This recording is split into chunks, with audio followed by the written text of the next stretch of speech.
Sorry guys, just got a phone call in the middle there. It was at least perfect timing for once. It does mean this is going to be two separate videos, I'm afraid, until I learn how to put them into one. So we've got a diagram this time of the graph x brackets x minus 3 and the line with equation y equals 2x. We're trying to find the shaded region. So remember, first of all, when you find the area below the curve, if I integrated between 0 and a for the curve, I'd actually find that area there.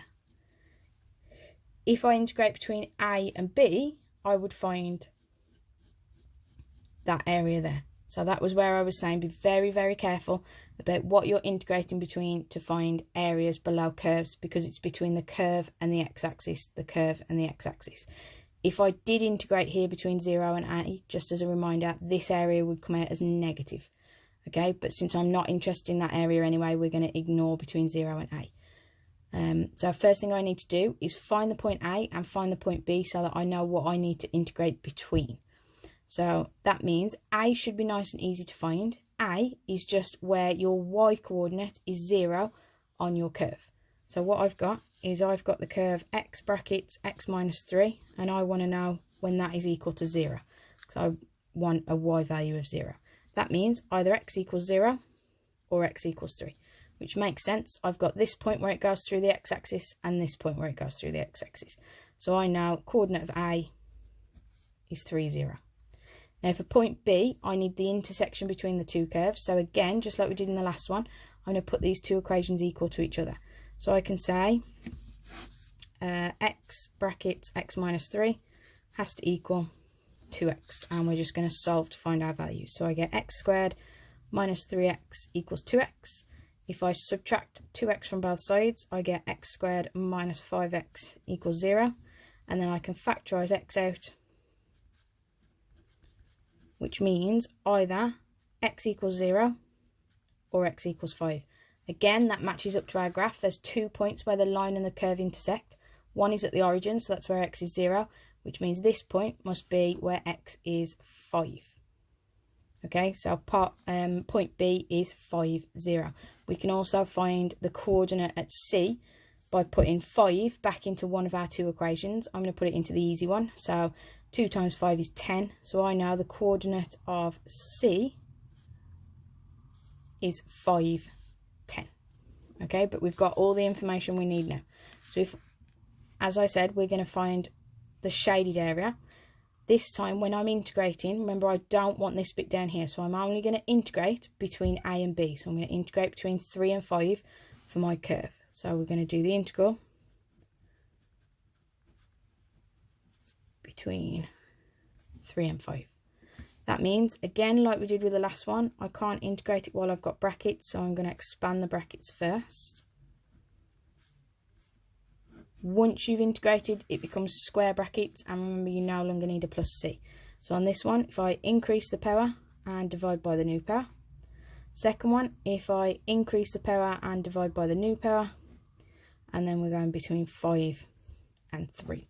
So I've got a third of 5 cubed minus 3 over 2 lots of 5 squared. And then I'm minusing the exact same equation but with 3 in. Just about got that on there.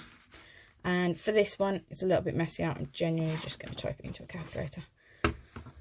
So I get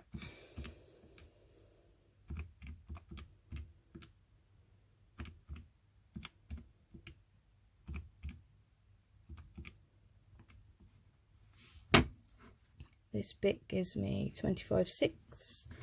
Going to do the same thing but with 3.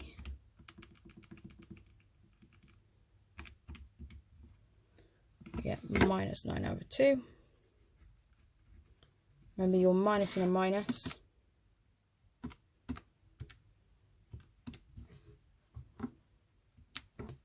I get an area of 26/3. So the area that we've actually just found there is everything below the curve between 3 and 5. So it's this bit here that we've just worked out. So if you think about it logically, what you've got is, if I want a shaded region, if I find the area of the full triangle LBC. Okay, and then all I'm going to do is if I find the triangle LBC and then I subtract the pink area we just worked out, I'll have the shaded region that I've got there. So in terms of my triangle that goes from O to B to C, we worked out the height of C was 10, so that side there's 10.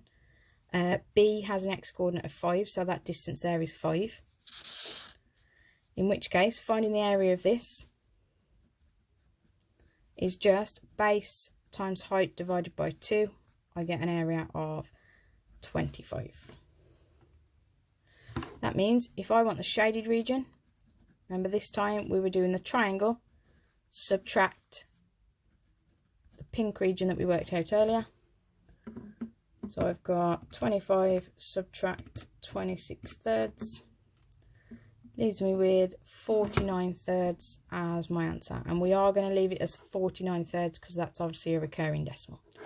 And that's it, guys. That's finding the area between a curve and a line. Just be very careful to notice whether you've got any area below the x-axis and whether you need to do the triangle subtract the area or the area subtract the triangle. Sometimes you might come across trapeziums that might make it quicker than integrating a line. Choice is up to you.